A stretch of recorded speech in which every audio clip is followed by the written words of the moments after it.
कितना मुश्किल है। जब मैंने पहली मर्तबा सूफी साहब की जिंदगी को पढ़ा तो मेरी आंखें दंग रह गई।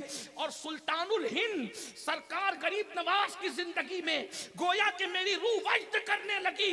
ये बड़े बड़े औलिया जिनकी विलायत पर आलम इस्लाम मुत्तफिक है, सूफी साहब ने कभी उनको वली और शेख कह के नहीं पुकारा, बल्कि मौलाना कह के पुकारते थे। कहते थे मैं उसको क्या वली मानूं जिसके अंदर मैं दुनिया की मोहब्बत देखता हूं।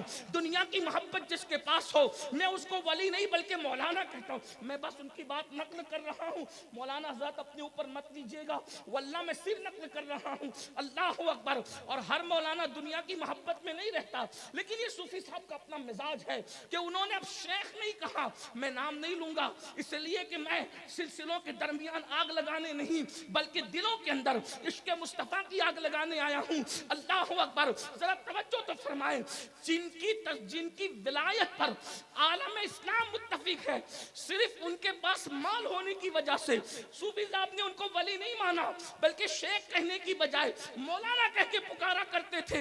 मैं हैरान हूं, सरकार शेख शिहाबुद्दीन सुहरवर्दी रदी अल्लाह ताला जैसी हस्ती जिसके बारे में गौसे पाक फरमाते हैं कि शिहाबुद्दीन सुहरवर्दी वो है कि मेरे बाद अब बगदाद में बल्कि इराक में सबसे आखिरी जो बुजुर्ग हुआ है, अब शिहाबुद्दीन के बाद क़यामत तक शिहाबुद्दीन जैसा वली इराक की सरजमीन कभी नहीं देख सकती। हजरत सूफी साहब उनसे इतना मुतासिर थे कि अपने मुरीदों को कहते थे अगर कुछ पाना है तो अवारिफुल मुआरिफ का मुताला करो। शेख शिहाबुद्दीन सुहरवर्दी की किताब पढ़ने का, लेकिन उनके बहुत सारे खुलफा को कभी इन्होंने वली माना ही नहीं।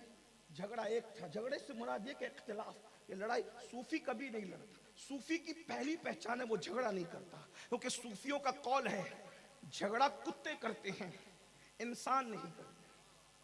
जब तसव्वुफ आता है तो झगड़ा जाता है, और जो झगड़ते हैं वो सब कुछ हो सकते हैं, सूफी नहीं हो सकते। इसलिए कि सूफी का काम जोड़ना होता है, सूफी का काम तोड़ना नहीं होता। जो तोड़ते हैं वो कभी सूफी नहीं होते, याद रखना। लेकिन यहां पर उन मसलक को जोड़ने की बात नहीं कर रहा हूं जिनको जुड़ने से सुलह कुल्लियत जन्म लेती है, नहीं, उनको नहीं, बल्कि दूध में दूध को मिलाना ये कमाल है, लेकिन दूध में पानी को मिलाना ये चिटिंग बाजी है। तो मैं दूध में दूध को मिलाने की बात कर रहा हूं, क्योंकि जब दूध दूध से मिलता है तो फिर जो है वो फैज आम होता है, कसरत होती है, लेकिन दूध में पानी मिलता है तो चिटिंग होती है। इसलिए मेरी बात का मफहूम मुखालिफ मुराद मत लेना, वरना मेरा मसलक तो 2 और 2 + 4 की तरह बिल्कुल वाज़े है। दुश्मन अहमद पे शिद्दत कीजिए, मुल्हिदों की क्या मुरब्बत कीजिए, गैस में जल जाए बेदीनों के दिल, या रसूल अल्लाह की कसरत कीजिए। शिर्क ठहरे जिसमें ताज़ीम हबीब, उस बुरे मजहब पे लानत कीजिए चर्चा उन्हीं का सुबह शाम, जाने काफिर पर क़यामत कीजिए। उन्हें जाना उन्हें माना न रखा गैर से काम, लिल्लाहिल हम्द। मैं दुनिया से मुसलमान। नारे तकबीर, नारे रिसालत, मगर जो नारे हैदरी। सूफी कभी तोड़ने की बात नहीं करता सूफी। लेकिन मैं जब हजरत सूफी हमीदुद्दीन की जिंदगी, बहुत पढ़ा लिखा तो नहीं लेकिन थोड़ा बहुत पढ़ा, तो मुझे पता चला कि जो इतने बड़े बड़े को वली न माले मौलाना कह के गुजर जाए, जिसने गरीब नवाज को अपना मुर्शिद माना होगा, मेरे मुर्शिद गरीब नवाज तुम्हारी अजमतों पे कुर्बान, जो लोगों को अपना मुरीद न समझने के लिए तैयार हो, ऐसे शख्स ने जब आपको पीर माना है तो मुर्शिद वल्लाह, फिर तुम्हारी अजमतों को करोड़ों सलाम हो। अल्लाह अकबर। गरीब नवाज की हस्ती क्या होगी जिनके गुलामों में सूफी साहब जैसे लोग मौजूद हैं। कैसा सूफी जिसकी बीवी को दुपट्टा नसीब न था। मैं तो मखदूमा खदीजा को ये कहने पे मजबूर हो गया कि और औरतें राबिया पे रश्क करती है। जो मैंने खदीजा माई की जिंदगी को पढ़ा तो मैं इस नतीजे पे पहुंचा कि अगर राबिया हयात होती तो खदीजा माई की जिंदगी पे राबिया रश्क करती। मैं अपने जुमलों का खुद जिम्मेदार हूं वल्लाह। उसकी वजह यह है, अरे राबिया बड़ी सूफी और कलंदरा थी, लेकिन दुपट्टा तो मौजूद था। मगर माई खदीजा के हाल ये है कि उन्होंने खुदा की मोहब्बत में बगैर दुपट्टे के, बल्कि ये नहीं कि खुले सर रही, दुपट्टा नहीं था, फिर भी अपने फराक के दामन को दुपट्टा बनाकर एक मर्तबा फिर जो है नफ्से यजीद को कुचल कर कूफा में सैयदा ज़ैनब की सुन्नत को आज सरे नौ जिंदा करके बता दिया है कि अगर राबिया होती तो खदीजा की जिंदगी पे रश्क करती नजर आती। हजरत माई खदीजा की अजमत का आलम क्या है, अल्लाह अकबर। और फिर शौहर को ये मशवरा देना, बादशाह वक्त एक शहर और 5 सदर यानी 500, उस जमाने में 500 दे रहा है, तो कहती है क्यों लेते हो? क्योंकि मैंने सूत काट रखा है, अगर उसको बेच दूंगी तो मेरा दुपट्टा भी बन जाएगा और आपकी तहबंद भी आ जाएगी।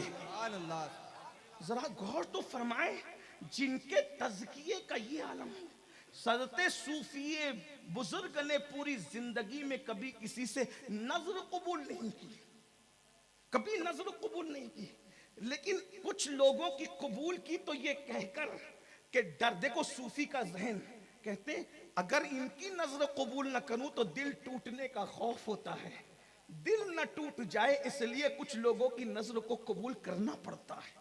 ये सूफी बुजुर्ग का मिशन है।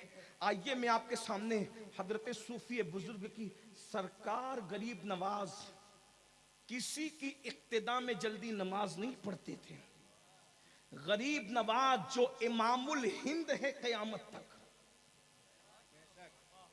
हम इकबाल के इमामुल हिंद के कायल नहीं है, इकबाल तुम्हारी अजमतें अपनी जगह है, लेकिन हम आपके इमामुल हिंद को इमामुल हिंद नहीं मानते। हमारा इमामुल हिंद तो वो है जिसने 90 लाख को ईमान की दौलत अता है। सुभान अल्लाह। जो इकबाल को मानते हैं वो बुरा ना माने। इकबाल के इमामुल हिंद और हमारे इमामुल हिंद में फर्क ये है कि इकबाल के इमामुल हिंद पर अभी फैसला ही नहीं हो सका कि वो सिर्फ तखय्युलात में है या हकीकत भी है, और जो हमारा इमामुल हिंद है वो 90 लाख को ईमान की दौलत अता करता है। अल्लाह अकबर। हमारा वो इमामुल हिंद है जो अल्लाह अकबर कटोरे में दरिया को समोता नजर आता है। हमारा वो इमामुल हिंद है जो अकेला आता है और लाखों के सीने में इश्क रसूल का चिराग रोशन कर देता है।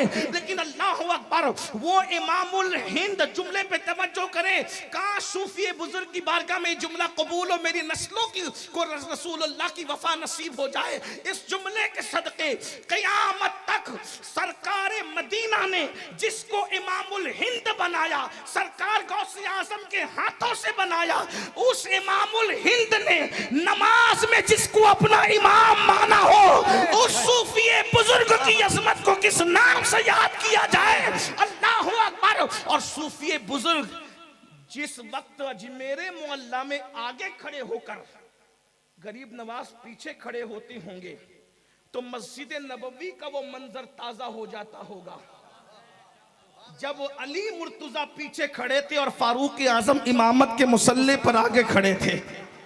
यहाँ पीछे अलवी खड़ा है, वहां पीछे अली खड़े थे, यहाँ आगे फारूकी खड़ा है और वहां फारूक आजम आगे खड़े थे। पता चला अल्लाह अकबर, अली ने और फारूक को इमाम माना और अलवी ने फारूकी को इमाम मान करके बता दिया कि हम निरे अहले बैत वाले नहीं है, हम तो अली वाले भी है और फारूक वाले। सुभान अल्लाह, सुभान अल्लाह। नारे तकबीर, नारे रिसालत, अज़मते सूफी कॉन्फ्रेंस। मस्जिद नबवी की मोहब्बतों को असरे नौ हिंदुस्तान में जिसने बताया वो सरकार गरीब नवाज इस शान से कि अली का बेटा फारूक आजम के बेटे के पीछे यहाँ खड़ा है और वहाँ मौला अली खुद सैयदुना फारूक आजम के पीछे खड़े होकर बताते हैं अल्लाह अकबर, जिनके रुतबे हैं सिवा उनको सिवा मुश्किल है। तो गरीब नवाज ने जिसको नमाज में अपना इमाम बताया, बल्कि ये भी बता दूं जोहदे सूफी को देखकर मुझे जोहदे फारूक आजम याद आता है। जिसके बेटे के जोहद का ये आलम हो, उसके बाप फारूक आजम के जोहद का आलम क्या होगा। अल्लाह अकबर। अब जरा जोहदे फारूक आजम की एक झलक दिखला करके अपनी गुफ्तगू को एंड की तरफ जल्दी से समेटने की कोशिश करूं। अल्लाह अकबर। सैयदुना फारूक आजम का दौर है, दौरे फारूकी है। अल्लाह अल्लाह। सहाबा किराम कहते हैं, उमर न तुम अच्छा खाने देते हो, न खुद अच्छा खाते हो, न अच्छा पहनने देते हो, न खुद अच्छा पहनते हो, जरा हम पे रहम तो करो। फारूक आजम ने कहा, नहीं, अच्छे खाने में और अच्छे पहनने में उलझ जाओगे तो यार को भूल जाओगे। सहाबा किराम में से नौजवान सहाबा उम्महातुल मोमिनीन के पास गए और उम्महातुल मोमिनीन के पास जाकर कहते हैं, अम्मी जान, बिलखुसूस दोनों उम्महातुल मोमिनीन हजरत सैयदा तैयबा ताहिरा आयशा सिद्दीका रदी अल्लाह ताला अन्हा, सैयदा तैयबा ताहिरा हजरत सैयदा हफ्सा रदी अल्लाह ताला अन्हा, इन दोनों के पास गए और दोनों को बिठा के कहा, अम्मी जान, उमर आपकी बात रद्द नहीं करेंगे, एक काम करें ना अम्मी जान, आप हजरत उमर को समझाएं ताकि वो खुद भी अच्छा खाएं, हमें भी अच्छा खिलाएं। फारूक आजम कमो बेश 3 बर्रे आजमों की तवज्जो करना, अभी मौलाना ने जो बात कही, अल्लाह अकबर, फारूक आजम 3 बर्रे आजमों के बिला शिरकत गैर खलीफा थे, लेकिन जिसका हाल ये था, रोटी पर जैतून का तेल लगा करके खाते थे। वो रोटी ताजी नहीं होती थी, कई दिन की बासी होती। यहां तो हम खाने के लिए जी रहे हैं और क्या खा रहे हैं ये भूल ही चुके। सिर्फ अच्छा खाना आने दो, सूद के पैसे का हो तो भी चलेगा, जुए के पैसे का हो तो भी चलेगा, सट्टे के पैसे का तो भी चलेगा। हराम और हलाल की तमीज मिट गई है। हर साल हज करने वालों, हर साल रमजान शरीफ में उम्रा के लिए जाकर के फुदकने वालों, दाढ़ियों को खूबसूरती के साथ तराशने वालों, सफेद लिबास पे घमंड करने वालों, खूबसूरत टोपियां पहनकर मजहबी लिबादे के अंदर उछल कूद करने वालों, अगर पेट में हलाल नहीं है तो तुम्हारी इबादत मोतेबर कहां है। जिस कौम का लुक्मा बिगड़ जाए उस कौम को कोई इस्लाह माशरा की महफिल संवार नहीं सकती। आज हमारे लुक्मे बिगड़ गए। मजहब का तो सिर्फ नाम है, मजहब है कहां। मजहब किताबों में मुक़य्यद है, मजहबी लोग कब्रों में मुक़य्यद है। यहां तो नुमाइशें हो रही है दीन के नाम पर, दीन के नाम पे नुमाइशें हो रही। अगर आज किसी का बेटा जिना के अड्डे पे जा रहा है तो उसको रोने से पहले सोचना चाहिए कि ये जो हराम के अड्डे पे मेरा बेटा गया है तो कसूर इसका नहीं है, मैंने अपने बेटे को खिलाया हराम था इसलिए हराम के दरवाजे तक गया। अगर लुक़्मा हलाल खिलाया होता तो हमारे बच्चे जिना के अड्डों पे न जाते, हमारे बच्चे शराब के अड्डों पे न जाते, हमारे बच्चे जुओं के अड्डों पे न जाते। शादी में डीजे नहीं लगाएंगे लेकिन जुआ जरूर खेलेंगे, ये कौन सा तकवा है बाबा। मैं यहां बाबा इसलिए कह रहा हूं कि सूफी बुजुर्ग का तकिया कलाम था बाबा, तो मैं भी कह दूं कि बाबा ये कौन सा तकवा है। सूफी साहब लोगों से गुफ्तगू करते थे तो बाबा कहे ये बड़े अजीब लोग हैं, दुआ में बहुत गिड़गिड़ाते हो, पेट में हलाल नहीं है। फिलिस्तीन के लिए पूरी उम्मत दुआ करते करते थक रही है, फिलिस्तीन का मसला हल कब हो रहा है। हरम से लेके मस्जिद नबवी तक, मस्जिद नबवी से लेकर के जो है वो दिल्ली की जामा मस्जिद तक, और दिल्ली की जामा मस्जिद से लेके हमारी मस्जिद और जलसों तक हम सब दुआ कर रहे हैं, मसला हल कहां हो रहा है। वजह क्योंकि पेट में जो लुक़्मे हैं, दुआ करने वाले दुआ में गिड़गिड़ाते तो हैं लेकिन पेट के अंदर जो हराम भर रखा है। अल्लाह के रसूल अलैहिस्सलाम फरमाते हैं जिनके पेट में हराम रोजी है ना उनकी दुआ कबूल होती है ना उनकी इबादत कबूल होती। नागोर शरीफ वालों, बासनी वालों, गिरदो नवा से आने वालों, अगर अल्लाह वाला बनना है तो पहले अपना लुक़मा चेक करो, अपने दिलों को चेक करो। दिलों में दुनिया की मोहब्बत बिठा, सगे भाई से हसद है ये दुनिया की मोहब्बत नहीं है, अपने मस्जिद के इमामों से हसद है ये दुनिया की मोहब्बत नहीं, अपने मुर्शिद ज़ादों से हसद है ये दुनिया की मोहब्बत नहीं है। दुनिया में जब तक के डूबे रहोगे, दुनिया की मोहब्बत सारी बुराइयों की जड़ है। एक जुमला सुन ले, एक सूफी ने कहा था, सूअर खाने और शराब पीने से उतना नुकसान नहीं होता जितना दुनिया की मोहब्बत से नुकसान होता है। क्यों? इसलिए कि सूअर खाने और शराब पीने वाला अकेला बर्बाद होता है और दुनिया से मोहब्बत करने वाला पूरी कौम को लेकर के डूबता है।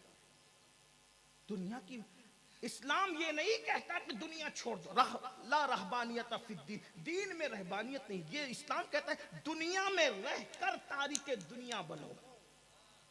दुनिया में रहकर दुनिया को किस तरह, जैसे इमाम गजाली फरमाते हैं, कश्ती अगर दरिया में है तो कामयाब है, लेकिन दरिया कश्ती में आ जाए तो कश्ती डूब जाएगी। ऐसे तुम दुनिया में रहो, दुनिया तुम्हारे अंदर नहीं रहना चाहिए। जेब में कितना ही रहे, दिल में ना रहे। सिद्दीक अकबर दुआ करते थे, उम्मत का सबसे पहला सूफी, उम्मत का सबसे बड़ा सूफी, अल्लाह अकबर, उम्मत को तसव्वुफ की खैरात अता करने वाला, अफजलुल बशर बादल अंबिया बितहकीक सैयदुना अबू बकर सिद्दीक की दुआ थी, माल दे, माल की मोहब्बत न दे, इज्जत दे, इज्जत की मोहब्बत न दे, शोहरत दे, शोहरत की मोहब्बत न दे, मौला सब दे लेकिन उसकी मोहब्बत न दे। सब रहे मगर दिल में तेरी याद बाकी रहे, दिल में तेरी मोहब्बत रहे। अल्लाह अकबर, सैयदुना सिद्दीक, इसीलिए तो पूरा माल दे दिया, पूरा माल दे दिया और टाट पहन लिया, इसलिए कि खुरदुरा लिबास ये सूफियों की पहचान है। जिसने यार की मोहब्बत में सबसे पहले टाट और गुदड़ी पहना है, उस सूफी को सिद्दीक अकबर कहते हैं। ये सब उन्हीं की नकल कर रहे हैं, उन्हीं के रास्ते पे चल रहे हैं। तो मैं अर्ज करने लगा था, क्या दुनिया की मोहब्बत से किनारा कश हुए, सरकार गरीब नवाज ने इनको अपना इमाम बनाया, इमाम पर, और फरमाते थे कि मोइनुद्दीन और हमीदुद्दीन अलग नहीं है। क्या जुमला है, फनाइयत का दर्जा क्या था सूफी बुजुर्ग का। फरमाते थे कि मोइनुद्दीन और हमीदुद्दीन अलग नहीं है, ये फनाइयत थी हजरत सूफी बुजुर्ग के पास। एक मर्तबा दिल्ली बुलावा आया, अब बात